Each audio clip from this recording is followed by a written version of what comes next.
Медицинаны өте жақсы көрдім. Сондықтан да осы жерден әлі күнге дейін кетпей, медицина саласында жүргенім сондықтан.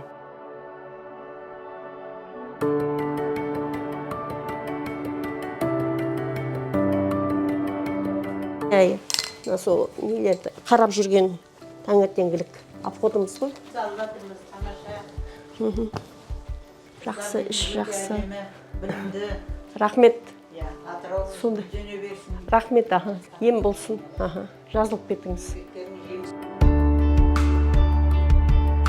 Мен 1998 жылы Емгеншов облыстық ауруханаға жүйке аурулар емдейтін бөлімшеге тазалықшы болып ең бірінші мен жұмысқа кіргенде дәрігерлермен қасымда жүрген медбикелерменен көп сол кісілердің жұмыстарыменен танысып бірге жүріп жалпы жұмысты меңгердім. Өзімізге тікелей келетін жұмыстар ол бөлімшенің ең бірінші мен үшін тазалығы. Есіктен кіргеннен тазалыққа жауап береміз. Содан кейін жаңағы науқастар бөлімшеге келіп түскен уақытта тіркеліп, постадан қабылданғаннан кейін палатасына жаңағы бөлмесіне апарып, өздеріне мән-жайды бәрін түсіндіріп, бәрін көрсетіп, науқастарға таныстырамыз. Медицинаны өте жақсы көрдім.